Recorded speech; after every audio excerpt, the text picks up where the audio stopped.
This is the Authority Company Podcast, conversations with leaders that are designing our future. Hola, I'm Joe Pardavila, and my guest today is Paul Perreault, a man who calls himself an accidental CEO, but there's nothing accidental about the wisdom he's about to share. Paul spent a decade leading CSL, a global biotech powerhouse, but his path to the C-suite included some very unexpected turns, starting with seminary school and a job in the burn room. We'll get into that later. In his new book, The Detour CEO, Paul reflects on the moments that shaped his leadership journey, not just the boardroom victories, but the values, setbacks, and serendipitous detours that taught him how to lead with purpose, humility, and heart. Paul, welcome to the podcast. How are you? I'm doing great, Joe. How are you today? I'm excellent. Thank you for asking. And so, Paul, one of the things, from reading your book, reading up on you, I feel like we're almost long lost brothers or brothers from another mothers because of this idea that you were able to come up with, and I'm not sure at what point in your life you did, but this separation of work and identity. And so, Paul, as a Gen Xer, I think a lot of us were tied into you are what you do for a living. And I feel like younger generations have done a great job of delineating, difference of like, okay, this is my job and this is who I am. But older generations, I think Gen Xers are probably the last ones, obviously the boomers and greatest generation before that. It was like, hey, what's your name? What do you do? For me, it was my name plus the radio station I worked at. It was like Joe from WPLJ for like 20 something years. That's all I identified myself as. But then I came to a realization that, my radio station got sold off. I was left without a job, and suddenly my identity was not that. And so it was a bit of a struggle, like, who am I? What do I do? And you write about this in your book, but I'm curious, when were you able to make, again, not to age you, Paul, but again, you're not one of these kooky Gen Zs or millennials. You've put in the time. So when did you come to this realization of differentiating who you are and what you do for a living? Well, look, I guess it started early on, Joe, and I don't know if you're a brother from another mother, but I do got 4 brothers, so another one probably wouldn't, we probably wouldn't notice, but you'd have more hair than all the rest of us. I'd say that the realization really came early on in my life. When I was thinking about what my career might be, where I might go. And in the book, you might have seen that I started off studying for the priesthood in the Benedictine monastery. And, I just couldn't be myself because the church and the whole administration really wanted you to be something that wasn't me. They wanted to mold you into something. And I think that was my first realization that I don't want to be molded. I am who I am. And unfortunately, that's sometimes a good thing, and sometimes, not so good because I'm human. So I have faults, and there's areas that need to improve. But I think that was the first early on. And then as I, started off in another part of my career and started looking at what I'm going to do in the future, not really having a path that I could identify. I just started working hard and just wanted to be the best I could be and use whatever skills I had to make that happen. The titles were not what I was chasing. The ability to, obviously not starve to death was helpful. So, I was trying to make some money and got married early and wanted to, make sure that we had a life together that, wasn't in the back of a car somewhere where we could actually, put down roots and have a family. So it was all about, looking ahead to being who I am, trying to make sure that I didn't get too full of myself. Hubris is not a good thing. My dad was originally a drill instructor on Parris Island in the Marine Corps. So he'd kind of keep you humble, make sure that, you didn't get too big for your britches.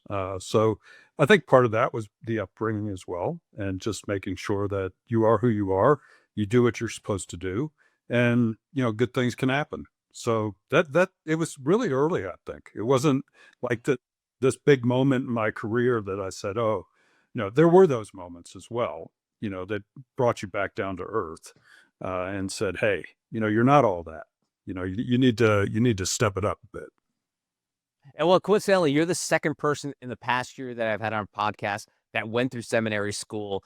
And the one thing they mentioned was the identity thing. But the also thing, and I'm not sure if you can relate to this, was, for lack of a better word, the fakeness of it.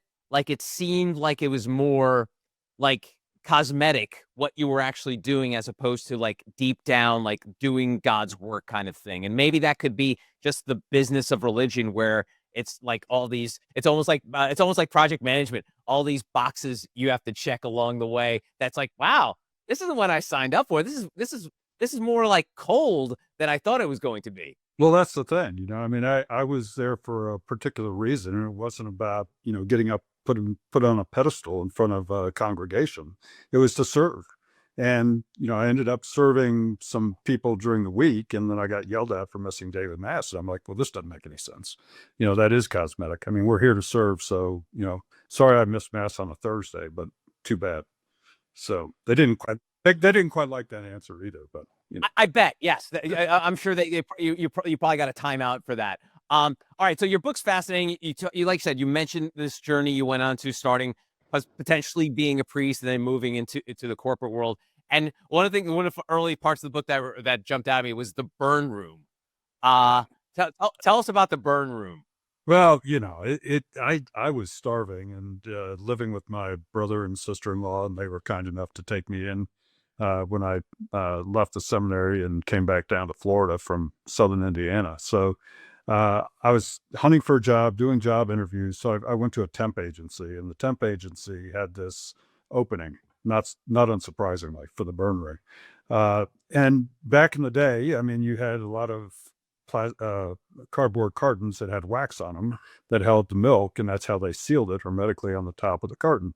And there was a big heater that ran across there, and sometimes it would get stuck, and the carton would kind of catch on fire and burn, or burn itself, and then the milk would burn. It'd be bad, and so it went down the other path on the kind of like going through TSA when your bag gets pushed to the other side, Right. and so it was one of those things where it would end up in this big vat in this room, and it smelled like high heaven, because it was just like burnt milk, and my job was to clean out the vats, and it was ridiculously horrible, because you go home at the end of the day and you just smelled like burnt milk, and rotten milk, and it was not a good thing. So you strip down in the garage before you even went into the house because you didn't want to bring that stuff in. Luckily, the washer and dryer were in the garage, so that also helped. So tell me, you describe a pretty horrific scene. What do you take away from that? Like, what do you learn from that other than I don't want to work? I don't want to work in the dairy industry for the rest of my life. Like, what was something that you took away from that time other than like the obvious? Like, I ain't doing this again. Well, I got a call back after 2 weeks from the temp agency, and the dairy said they wanted to hire me full time. And I'm like, well, I don't know what I'd be doing, but if I'm stuck in the burn room, I don't want to do that full time. But, it just told me that, I could put up with a lot of stuff, and I could, do the job that was expected of me in a good way, in such a way that I was adding value, obviously, they probably had a lot of turnover in that burn room, would be my guess. I bet. Looking back on it, I'm sure there was. But I stuck it out for the time they hired me, and then they wanted to hire me full time. So, what I learned was, you'll run into some things during your career that, may not be the best opportunity. And it turned out I didn't want to stay there, so I went on to other things. So it taught me, what do I want to do and what I don't want to do. It also taught me that hard work will get you noticed, and you can add value, and no matter what you're doing. That's great. And that sort of leads to my next question in terms of, we talked about you working in organized religion in this really shoddy dairy and part of the dairy industry, but then you get into the corporate world and you write about the idea of being a generalist, Yeah. being, uh, able to, one thing of the way I call it is like jack of all trades, being able to be dangerous and, know enough to be dangerous in a certain field. Was it early on when you realized how being a generalist you were able to then pick and choose what you want to do for the rest of your life? Well, look, when I was so just briefly back to the seminary, they didn't have sciences or business courses to take, and it was a college seminary. And so I have a minor in philosophy, a minor in religion, a minor in history, and a degree in psychology because that was, what the offerings really were. And that generalist liberal arts background, I think, also helped me think differently. It helped me kind of get my mind organized around different areas of study, number one. And then number two, I said to myself, well, psychology, if, I'm going to be ending up working with people no matter what I do. So it can't hurt, right, to have that. So I'll pick that as the major. And then when I got out, that was the fastest way for me to get my degree. So I stuck with psychology before I went into business. But, I would say that the generalist in me helped a lot growing up as well, just because, with seven siblings, there's a lot to do around the house. And, my dad would always have a 5-minute job, which turned into 3 days. So it was, one of those things where, you learned a lot on the job. And I think that being a generalist, I could see how things interconnected across different jobs and across life, really. And so that generalist approach of learning a little about a lot of stuff really helped me to understand how business worked, because I was interested in finance, I was interested in sales, I was interested in marketing, I was interested in operations. And that generalist approach as a leader of an organization helped me in my ability to connect dots across the organization when decisions had to be made. So how would this decision on this side affect the other people on this side of the business, and vice versa? And what needed to happen across the business to make that happen? Harvard Business Review wrote an article years ago about failures of CEOs and why they, lasted a couple of years, and then there was a lot of turnover. So this was back in the 2000s, a lot of turnover in the C-suite. And they boiled it down to one of the key items of being really domain experts growing up in a business. So they started off as an accountant in the business, and then ended up being a CFO and then the CEO. But their whole life was finance. The same with scientists, especially in the biotech medical industry that I was in. A lot of founder scientists that had always been in the labs, and then they discovered a product and started a company, and they became CEO of the company. Well, it's interesting that not everybody always has your best interest in mind when you're sitting in the C-suite. So if you don't understand how other things kind of interact and work, you're dependent on your domain experts, which you need, by the way, to make sure that you're going down the right path. But sometimes if the CEO doesn't ask the right questions, if they don't really understand those things, they could get the wrong information. And usually that could be by happenstance, but sometimes it's because somebody wants your job too. So it's one of those things where, uh, that generalist in me growing up in the business, not being born a CEO, allowed me to really understand the complexities of an organization, just like the complexities of a large family, just like the complexities of, big institutions, just like the complexity that you have to navigate through life in general. It's a journey that we're on. It's a great journey, but it helps to understand how it's progressing, and that's that generalist in me. Like I think domain experts are absolutely necessary. We need domain expertise, and everybody today talks about specialize. But I think general management and generalist is a bit of a lost art these days. They call general management for a reason, you know, and a lot of it has to do with people, because, Seinfeld said, people, they're the worst. But, I don't think that's the case. I think people are great. It's just you got to have people, but you also need to know how to manage people, how to lead people, how to motivate people, how to assist people in their careers. So it's all of that that brought that generalist sense to me. All right, so you're equipped with all this knowledge, everything from seminary to dairy to you go to college and everything like that. But then you have to actually choose a lane. And Yeah. so when did you decide to go into a certain industry or anything like that? When did that happen in your life where you're like, okay, I have all the skills, but when you work for a certain company, they're going to have a specific sort of industry that they're involved with. So how did you end up in yours? Look, Joe, I didn't know, what I wanted to do, to be honest with you. I was just working 80 hours a week managing a restaurant in Orlando, Florida. And I just got married, and, I had Sundays off. That was it. And I was in at 7 and out at 2 a.m. every night. And it wasn't conducive to a new married, relationship. And I had all these people calling on me, selling me stuff because I also did all the buying for the restaurant. And I never saw anybody before 9, and I didn't see anybody after 5. And they had nicer cars than I had and seemed to, have a pretty good life. And I said, maybe I should start selling stuff. So I started looking into sales because at the restaurant we were selling every day. It was a high-end restaurant. It was one of the top 10 restaurants in Florida at the time. And it was it was one of those things where I said, I have an ability probably to talk to people. I have these people calling on me. I see what they're doing. And I had a lot of offers for different things. But I went to pharmaceuticals. One, my dad had been in pharmaceutical sales. So I kind of knew that what happened in the business from the inside out a little bit. Not having worked directly for him or with him at that time.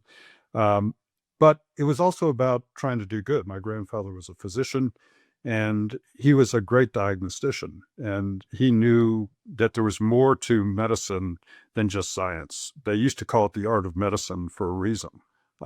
There's a lot of art still left in medicine. We still, as smart as we are, don't know everything about these vessels that we occupy. So it's one of those things where I said, if I can't do good serving, you know, the church, maybe I'll think about serving patients and, making sure that the medical community, because I had an interest in medicine anyway, and just from my background and growing up. So I was like, okay, I'll try pharmaceutical sales. So I interviewed, I don't know, probably 6, 7 times, got rejected every time because I didn't have, quote, the right sales experience. And then Right. finally somebody took a chance on me and I got the job and started as a sales rep, loved it, and thought I'd retire a sales rep. No idea I'd end up where I ended up. So, this path of writing the book, and one of the reasons that I wrote the Detour CEO was really to think about the story of how I ended up where I ended up, which I never expected in my life, and to be put in charge of anything, and neither did my mom probably. But it's just one of those things where you look and you see and you keep working hard and people see things in you that you don't see in yourself. So I'd like to tell you there was a grand plan of why I chose a career and how it happened, but it was more happenstance, just thinking through my, where do I want to add value? Because some of the other sales jobs I interviewed for were, Oscar Mayer or, Dr. Pepper, or because I was in the food industry, right? So more paper company, which at the time you needed a big warehouse to store all your paper forms. And it was the early 80s. So computers were just coming out. And I'm like, I'm not sure I want to sell, you know, receipt pads to gas stations and, all the stuff that you have to do at the time. So important stuff, got to have the receipts, but that's not what I wanted to do. So I wanted something that I felt I could really sink my teeth into and add value to. That's great. And you glibly write in the book about how you were the accidental CEO. But at one point, Paul, you probably were, climbing this proverbial ladder, and we'll get into ladders in a minute. But like at one point, you're like, huh, you know what? I could probably run this place, or I could run a place. Because you have to have that confidence. I always feel like everyone has that inner ego in them. Like whether you're an actor, you have to have the ego to say, "Oh, I want to be projected on a 50-foot screen," or if you're an entrepreneur, "Oh, I want to change the world." So there's a little bit of ego in all of us to a certain extent. Some people handle it better than others. We all know about that. But when did you come to the realization during this journey where you're like, "Oh yeah, I have what it takes to be a leader of a large corporation"? It was probably, I would say around the mid 90s. So, I'd been working, a long time. So I already at that point, probably 15, 17 years actually, and just in the pharma industry. And I saw people above me who I'd liked a lot, but there were certain gaps that, I was leading a business unit at the time for a large pharma company, and I had hundreds of people in that business unit, and they seemed to be responding to my style and my leadership, that I had, and the management piece of what I was doing, and my ability to try to help others be successful. Because it's not about me all the time, or it shouldn't be anyway. But you're right. There is a confidence and an ego that we all have. And I would look above and say, and I told one of the folks in the company before I moved to a new company, I said, if we could just figure out the people side of the business, we'd be unstoppable. Our pipeline is great. The research is great. We have the reach, the scale, but the people side, we're missing the people side, and we need people. And so I felt like I had an ability to lead the organization. I knew enough about how it ran. I knew enough about, where I could add value. And one of the things was really that leadership journey and the strategic value that, hopefully I could bring to the party. Because, there's a lot of books written about strategy. There's a lot of books written about leadership, but very few written about how strategy and leadership come together. And so I think that's a bit of what I've tried to put through in the book besides my story. But it was probably the mid-90s when I first said to myself, you know what, if I ever run a company or get to a place, I hope I can remember these things and not be, too full of myself. No, it's great. It's so funny. It reminds me, my wife and I both worked in radio for years, and we would often have to work with other people, whether it's in other industries, whether it's in marketing, whether programming.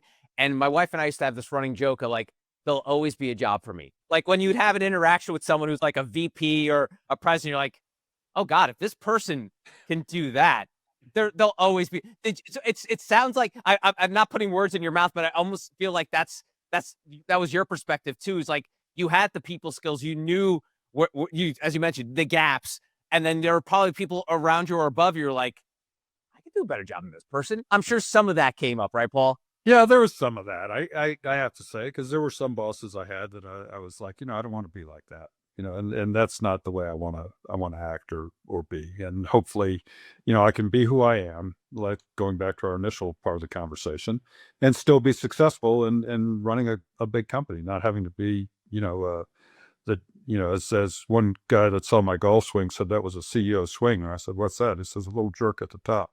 So I'm like, that's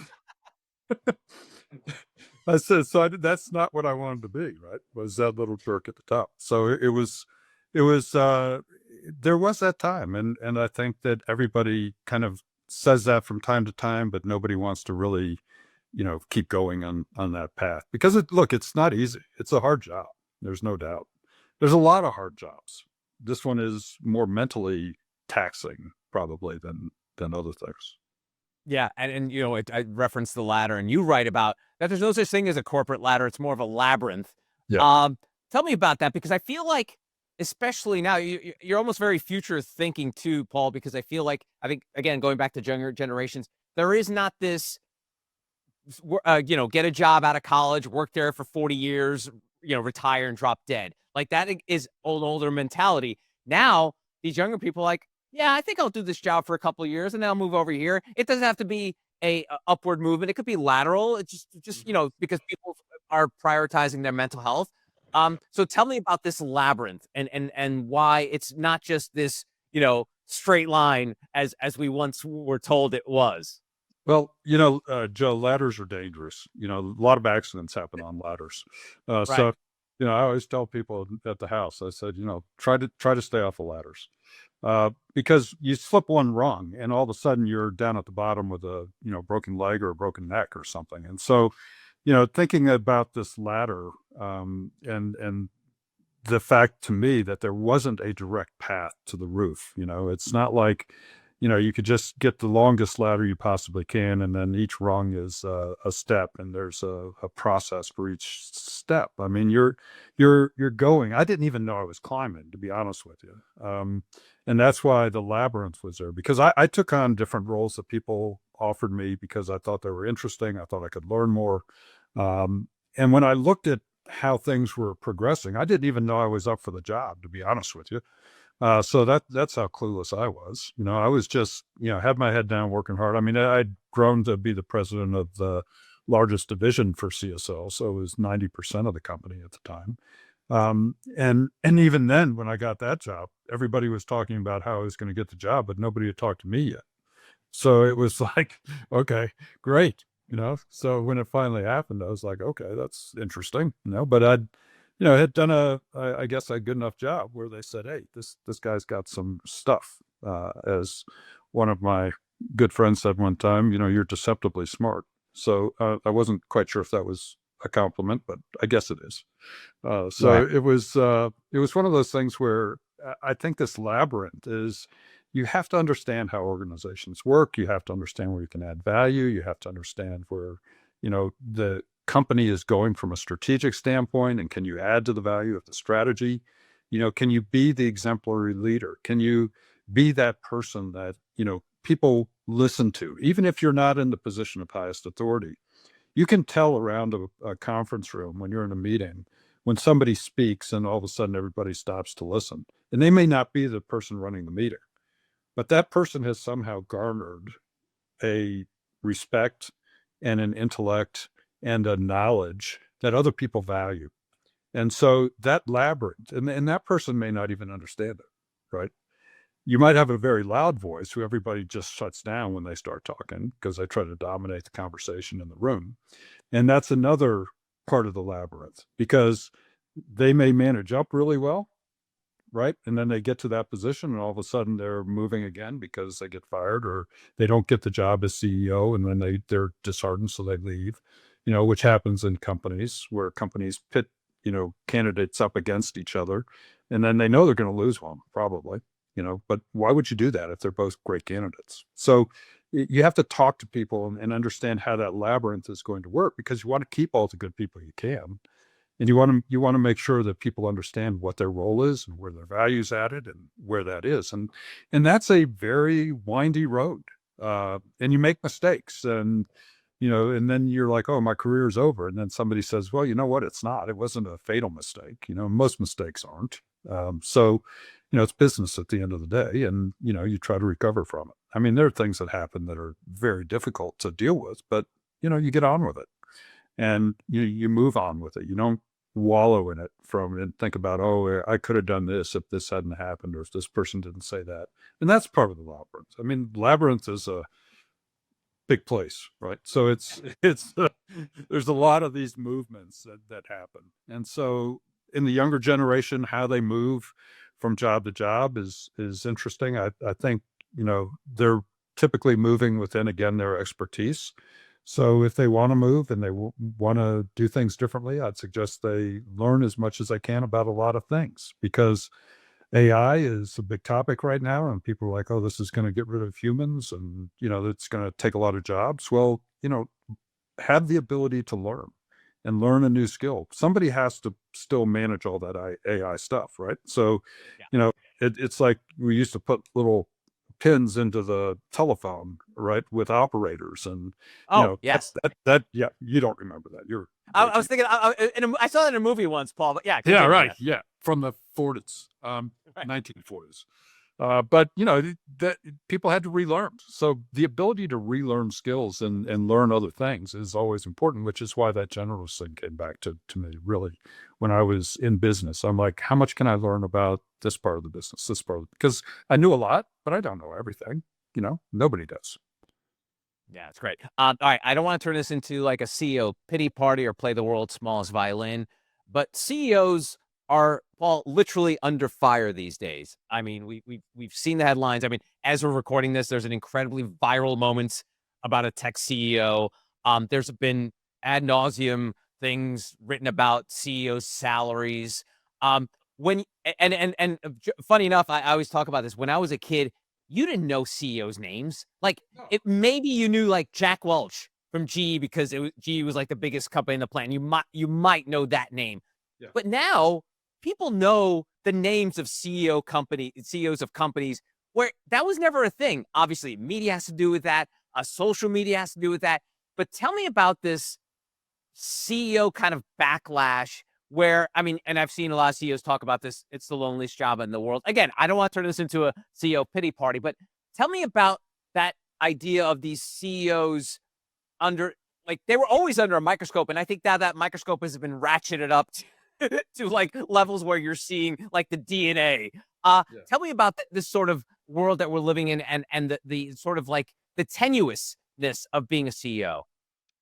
Well, look, you're under so much scrutiny all the time.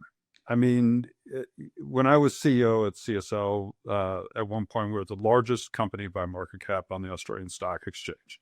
So anytime any day there'd be an article about CSL or about me or about, something I said or something I, was presenting or something the company was happening or the share price dropped $2 or, whatever it was. I mean, there was always something.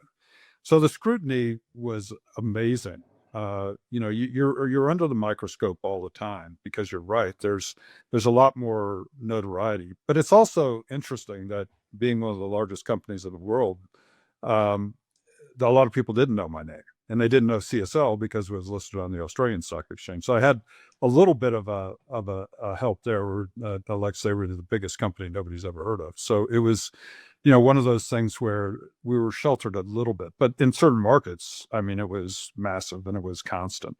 And it was about, pay and it was about, culture and all the rest of it. But I would just say that what I see is people, again, just losing their way from who they are, or maybe that's who they are. And so when people get in trouble and everybody knows their name, uh, they act differently, right? And so they try to hide things that they don't want people to know, or what is it. But if you're living the life that, you expect to live and you're adhering to your own values and trying to build a culture of a company, look, I can tell you, I made lots of mistakes. And, I got some notoriety for that, not the way that the current, thing happened over the last Right, week. right, right. But I would just say that, those things, just again point out that you have to be, if you're trying to build a culture of a company, you better live the culture yourself. Because if you don't, nobody's going to believe you, number one. You'll be found out and it'll come out because it's instantaneous today. News is everywhere all the time at a moment's notice. And so the scrutiny is there. The other thing is shareholder value, right? I mean, everybody talks about shareholder value and the fact that, and what they mean is what's your share price, right? So are we making money? Um, and for me, it was about, again, value proposition. The only reason we exist in the pharma biotech industry is to take care of patients. Without that, we don't exist. So keep that as the forefront. And even though we had a lot of social stuff going on, I didn't comment on social issues unless it directly affected what we do as a company, right? I mean, the people in the company, sure, there's social issues going on with them, and they'll do what they need to do in their private lives. But when you come to work to take care of patients, and that's what we had to do every day, we had to work every day like a patient's life depended on it because it did. These were rare diseases. They were life-saving, life-extending, non-discretionary medicines that patients needed. So I just kept that in mind, and the share price to me is a scoreboard. It's not the game plan. And so I had to tell shareholders many times, we're not going to hit your expectations this quarter or this half because you know what, we're reinvesting in the company because we need the growth and we continue to grow as an organization. And I think there's some stories in the book about that as well, meeting with investors and talking about, what's the real value that we're adding here is the strategy for growth, not, the share price, which, if you do everything the way you're supposed to, hopefully the share price will be reflected. People see the value, they'll buy your stock. And that's what it's about. Yeah, it's funny, Paul. If we were doing a drinking game about if do a shot every time Paul says the word value or add value, we'd Yeah. probably be inebriated right now. And you write about the phrase So add you want me to, value. change topics? Is that it? Or? No, no, no, no, no. I'm leading to a question here. Paul, I'm a professional. I'm going somewhere here. Okay. So tell me if for someone listening or watching this and they're like, okay, I keep hearing Paul talk about adding value, adding value. What do you tell someone when they have that question? Like, all right, Paul, I want to be successful in the field. I want to add value. How do I add value? What are some tips, tricks that you could tell people when it comes to being able to add value to a team, to a company, to a culture? So there's so many things, Joe, but I would just say that in every job, it doesn't matter what you're doing, whether you're sitting in the accounting department or whether you're the chief scientist, where you think, value. Every day, when I hear people come home and they go, boy, I hate my job. I'm like, okay, well, number one, find something else to do. Life's too short to do all this every day and you hate it. I said, that's ridiculous. So is there anything about the job you do like? Well, I like this or I like that. Okay, so are you adding value there? Meaning, Are you asking the right questions of the people above you and bringing them, really ideas that could change what you don't like about it? That's value add, right? If you're sitting in a management position, how are you adding value for the people that work for you? Or is it just about you getting to the next level? And so you're just beating the crap out of the people that, are reporting to you. I mean, that's unhelpful, right? Because you're not building a culture, you're not building leadership. People aren't going to go through a wall for you if they see you treating people differently because they're your friend or you're not holding them to the same standards. So make sure that you're consistent in everything you do with the people that you're working with. And then listen. Listening is a skill. You can't talk and listen at the same time. So let other people have the floor. That adds value because when people talk about diversity and they talk about, all the different, genders and races, diversity of thought is what really gets companies going. And sometimes that comes from the other parts of diversity and sometimes it doesn't. But it comes from diversity of thinking and acting and behaving and interacting. Those are the things that make a difference in an organization. And those are the things that people should think about when they're sitting in a meeting. Are they just, sitting on Zoom, going and checking on the laundry in between and putting themselves, taking off video and put themselves on mute? Or are they actually engaged in what they're doing? So engagement is key, and engaging in different ways with people in different aspects of how you make the company culturally move forward. And anybody can help to do that. Now you have to be in the right company that, allows that culture. And if you feel like that's not for you, then I would suggest, trying to find something else. For whether if you're early in your career or even mid-career, you don't want to keep working and feel like you're frustrated because you're not getting there. And believe me, I know that people say, well, it's hard, there's not enough jobs. There's always something to do. And if you're that good, you can be an entrepreneur and start your own. If you know where value can be added and it's missing in the companies you're working with, consultants make a lot of money, and they can go out and then consult in those areas if you have some of these answers and some of these things that you can help with. So there's always places to add value. And I think that that's really what I'm saying to people is, it doesn't have to be value at the C-suite. It can be value, with what's going on and cleaning the offices, because that was a big thing during COVID, right? So, everybody had to, make sure everything was wiped out and clean and, all the rest of the things that happened. But, without people actually doing the work, there was no value to be added. So there's just so many things, culturally, personally, and that you can do as well as in your job specifically. Technically, there's value to be added. I mean, we didn't get to the science level we are today by still, taking 3 months to sequence a gene. I mean, kids can sequence a gene in high school these days with some of the, they used to be a career effort, right? So there's been a lot of value added along the way to get us to where we are, but there's still more value to come. That's awesome. Good stuff. Paul, I always wrap up these conversations taking folks behind the dedication of the book, and you dedicate your book to Beverly, Christine, and Paul. Thank you all for your love, support, patience through the detours. Tell us why it was important. Obviously, this is your fam. Tell us why it was important to dedicate the book to them. Look, because at the end of the day, that's who I have, right? I mean, the company is the company. The people that are in my life are still the people in my life, and that's where it is. Uh, I was kind of really impressed this weekend with Scotty Scheffler, right? And some of the comments that he made about, you know, it's not about the win, it's about my life and what's happened and how it's been created. And I'm fortunate, but it's a celebration that lasts a moment.